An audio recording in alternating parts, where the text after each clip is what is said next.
ন্যাড়া মাঠে তালতলায় মাচাতে বসে সন্ধ্যা আড্ডায় মত্ত বলাই, সঙ্গে নন্দ আর পঞ্চা। গ্রামের ছোকরা থেকে শুরু করে বয়স্করাও এইখানে এসে সন্ধ্যার পর খানিকটা সময় কাটিয়ে যায়। গ্রামের অনেকেরই জীবন চলে কানা নদী থেকে মাছ ধরে, আর রাতের দিকে নদীতে ভালো মাছ পাওয়া যায়। আর সেই জন্যই অনেকে ভাগ্য ফেরাতে ছুটে যায় নদীর এদিক ওদিক। কিরে পঞ্চা, আজকে আবার কোথায় যাবি মাছ ধরতে? আজকে ওই পোড়াঘাটের দিকে যাব। শুনেছি রাতের বেলা ওইদিকে নাকি প্রচুর মাছ পাওয়া যায়। বলিস কি রে, এই রাতের বেলা ওইদিকে যাবি? তোর কি প্রাণের মায়াটা নেই নাকি? জানিস না রাতের বেলা ওই জায়গাটা কত ভয়ঙ্কর হয়ে ওঠে? সবই শুনেছি, কিন্তু ওসব ধাপ্পাবাজি। এর আগেও তো আমি অনেকবার গেছি, আরে এমনিতেও তো অনেকেই যায়। হ্যাঁ, তা অনেকে যায়, কিন্তু একটু সাবধানে থাকবি। একা যাচ্ছিস নাকি? না না, পচা যাবে আমার সাথে। পচা জানে তুই আজকে ওইদিকে মাছ ধরতে যাবি? ও যা ভীতু ছেলে, ওকে বললে ও আর যাবে না, তাই না বলেই নিয়ে যাব। পঞ্চার চোখে এক রোখা জেদ, আর বলাইয়ের চোখে দুশ্চিন্তা। তারা জানে না এই রাতে তাদের জন্য কি অপেক্ষা করে আছে। পোড়াঘাটের রহস্যময় আহ্বান পঞ্চাকে টেনে নিয়ে চলেছে এক অজানা পরিণতির দিকে।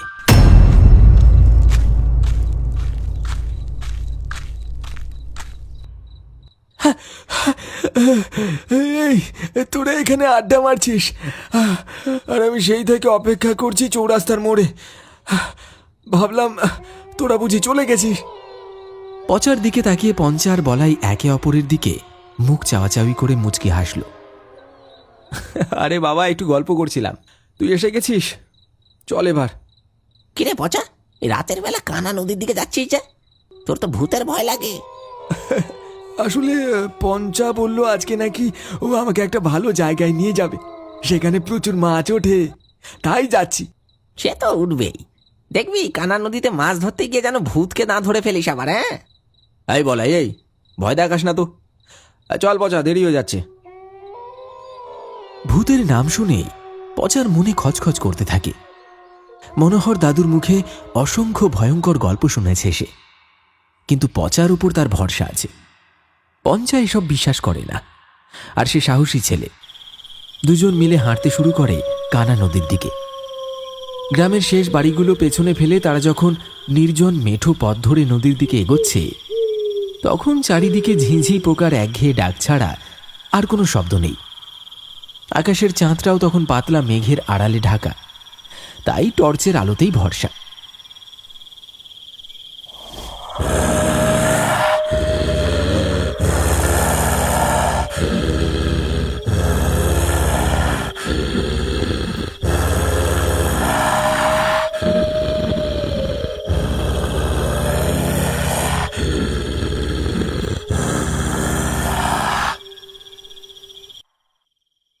পঞ্চা, তুই কি কখনো ডুবুডাঙ্গার পোড়াঘাটের নাম শুনেছিস?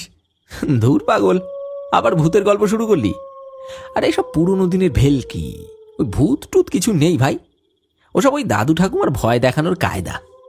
না রে, আমি মজা করছি না, ঘাটটায় সত্যি কিছু একটা আছে। মনোহর দাদুর মুখে শুনেছি ওইখানে নাকি একটা মাঝি পুড়ে মরেছিল। তারপর থেকে কেউ নাকি ওই ঘাটে ঘোরাফেরা করে আর জল চায়, আর যে জল দেয় তাকেই মেরে ফেলে। জল দিলে ভূত মেরে ফেলে? দারুণ প্লট রে ভাই, এবার ইউটিউবে চ্যানেল খুলে ফেল।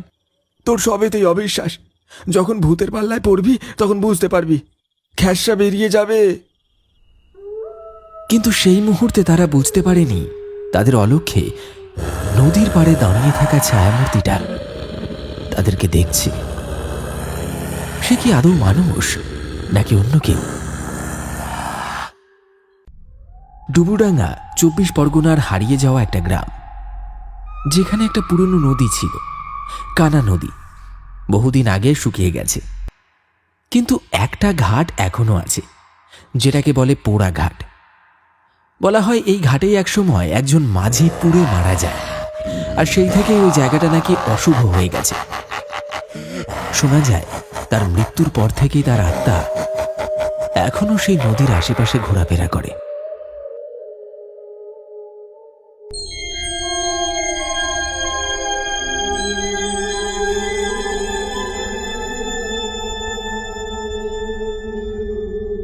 কিরে, এমন গম্ভীর মুখে দাঁড়িয়ে আছিস কেন? তোকে দেখে তো মনে হচ্ছে কিছু একটা টের পেয়েছিস। দেখ ওইদিকে, ঘাটের একেবারে ধারে জল ধস নেমে যে জায়গাটা কাদার পাহাড় জমেছে, সেইখানটায় কেউ বসে আছে। কোথায় রে? আমি তো কিছুই দেখতে পাচ্ছি না। কুয়াশার ভেতর বসে আছে, মুখ দেখা যাচ্ছে না, কিন্তু একটা কালো কম্বল গায়ে ঢাকা, একদম নড়ছে না রে, যেন পাথরের মূর্তি। আমি বলছি পঞ্চা, ওটা ওটা মানুষ না। ওর বসে থাকার ভঙ্গি দেখ, মনে হচ্ছে না ওটা কোনো মানুষ। তুই আবার শুরু করলি। হয়তো কোনো জেলে হবে। কুয়াশায় এমনিতেই সবকিছু অদ্ভুত লাগে। হঠাৎ পচা আর পঞ্চা দেখতে পায় নদীর একেবারে শেষ সীমানায় পোড়া ঘাটের ধারে কেউ একজন বসে আছে। শরীরটায় নড়াচড়া নেই, যেন পাথরের মতো স্থির। চারপাশে কুয়াশা ঘিরে ধরেছে তাকে, আর সেই স্থিরতার মধ্যে অদ্ভুত এক অস্বস্তিকর নীরবতা। ঠিক সেই মুহূর্তে মনে পড়ে যায় পটলের দাদু মনোহর দাদুর কথা। একসময় গ্রামের অভিজ্ঞ জেলে ছিলেন তিনি। মনোহর দাদু বারবার বলতেন, ওই ঘাটে রাত নামলে একজন ঘোরাফেরা করে আর জল চায়, আর যে তার কথায় ভুলে তাকে জল দেয়, তখনই সেই ভূত তাকে মেরে ফেলে। কিরে, আমার মনে হচ্ছে এই জায়গাটায় কিছু ঠিক নেই। ঘাটের হাওয়া কেমন যেন লাগছে, বুকটা কেমন টান টান লাগছে। চল এখানে আর না, অন্য কোথাও যাই। আবার শুরু করলি? আরে ওইখানে কেউ বসে আছে তো কি হয়েছে? নিশ্চয়ই কোনো জেলে আমাদের মতোই মাছ ধরতে এসেছে। আরে কুয়াশায় সবই তো ভয়ানক লাগে। আজকের দিনটা অন্য কোথাও মাছ ধরলে কি অসুবিধা হবে? চল না। ও বসে নেই, ও ও অপেক্ষা করছে। চুপ কর তো, ভূত ভূত করে মাথায় তুলিস না। পুরনো গ্রামের কুসংস্কার এসব। ভয় পেলে বাঁচা যায় না, বুঝলি? আমি যাচ্ছি, যা ইচ্ছে তুই কর। পঞ্চা পচার কথা না শুনে আরো কয়েক পা এগিয়ে যায়। কুয়াশার চাদর যেন আরো ঘন হয়েছে, সেই মূর্তিটা যেন আরো স্পষ্ট হচ্ছে। মনে হচ্ছে একটা কালো কম্বলে জড়ানো কেউ বসে আছে। পচা কিছুটা সাহস নিয়ে প্রশ্ন করে, কেমন একটা পোড়া পোড়া গন্ধ আসছে রে, কেমন যেন চামড়া পচে যাওয়ার মতো।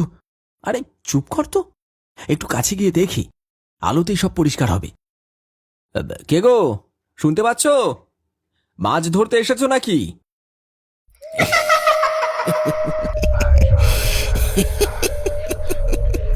কয়েক মুহূর্ত সব চুপচাপ। তারপর হঠাৎ একটা কণ্ঠস্বর ভেসে এলো, জল, একটু জল দাও। কথাটা শোনা মাত্রই পঞ্চা এক ঝটকায় কিছুটা পেছনে সরে এলো। তার মুখে আতঙ্ক জমা হয়েছে। না না না না, ওটা মানুষ না। মনোহর দাদু বলেছিল ও জল চায়, হ্যাঁ, তারপর তারপর তাকে মেরে ফেলে।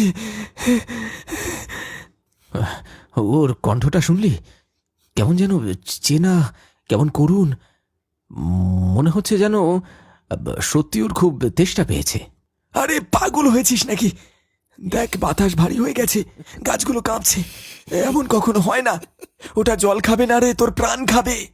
আমি আমি শুধু একটু জল দেব। ওর এত কষ্ট আমি দেখতে পারছি না। না পঞ্চা, পেছো, ওটা ওটা মানুষ না রে। ইতিমধ্যে পঞ্চা সেই ছায়া মূর্তির হাতে বশ হয়ে গেছে। হঠাৎ একটা বিকট পোড়া গন্ধ ছড়িয়ে পড়েছে চারপাশে। পঞ্চা জলের বোতল দিতে যাবে, ঠিক তখনই সেই ছায়া মূর্তির মুখ থেকে সরে গেল কালো কাপড়। ধীরে ধীরে কম্বলের ফাঁক থেকে বেরিয়ে এলো একটা গলে যাওয়া মুখ। চোখ কোটরের ভিতর ঢুকে গেছে, দাঁতগুলো দড়ি বাঁধা মতো বেরিয়ে আছে, আর চামড়াগুলো পুড়ে গিয়ে কালচে হয়ে গেছে।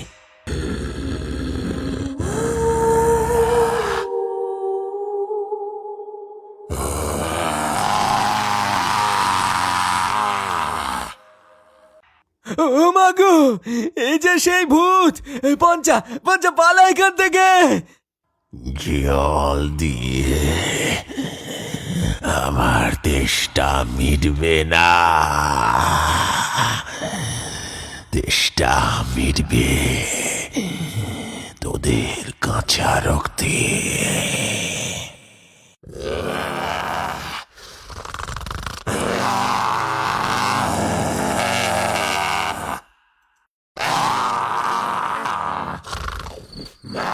পঞ্চা তখনও এই ছায়া মূর্তির কাছে হতভম্বের মতো দাঁড়িয়ে আছে।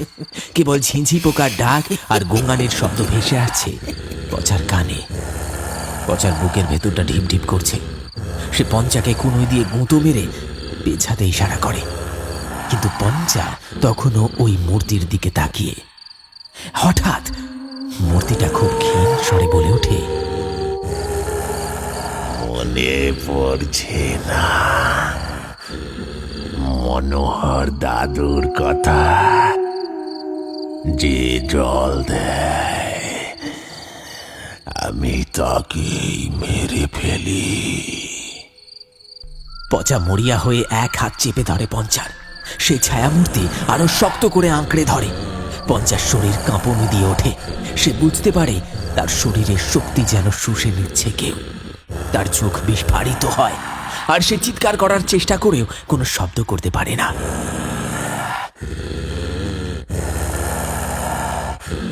তার নিঃশ্বাস বন্ধ হয়ে আসে। পঞ্চা নিথর হয়ে মাটিতে পড়ে যায়। পঞ্চা তখনও অচেতন। মুখ সাদা, ঠোঁট ফ্যাকাশে, কিন্তু দেহে প্রাণ আছে। তার চোখ পড়ে পঞ্চার জামার পকেটে থাকা একটা দেশলাই বাক্স মাটিতে পড়ে আছে। পচা হাত বাড়িয়ে তুলে নেয় দেশলাইটা। এক মুহূর্তে যেন মনে পড়ে যায়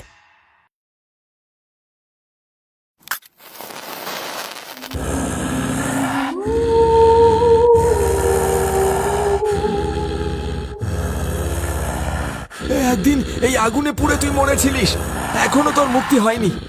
আজ তোকে আবার পুড়িয়ে মারবো। মরিয়া হয়ে একটা কাঠি জ্বালিয়ে সে জ্বলন্ত দেশলাই কাঠিটা সে পিশাচের দিকে ছুঁড়ে দিল। আগুনের শিখা স্পর্শ করতেই কাঠি এক অবিশ্বাস্য ঘটনা ঘটল। শুকনো হাড়গুলো যেন জল জল করে জ্বলে উঠল এক তীব্র লালচে আভায়। পচা দেখতে পেল সেই পিশাচের পোড়া কঙ্কাল দ্রুত দাউ দাউ করে পুড়তে শুরু করেছে। বিকট এক আর্তনাদ করে মূর্তিটা ছাই হয়ে মাটিতে মিশে গেল।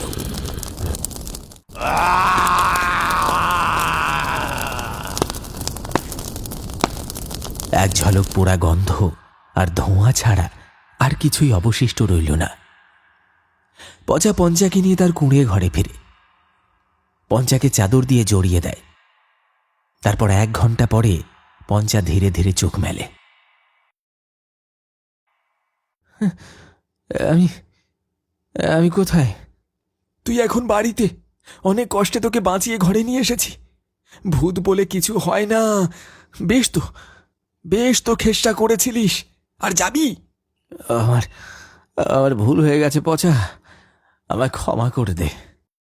গ্রামের মানুষজন খোঁজ নিতে আসে। পচা সবকিছু খুলে বলে।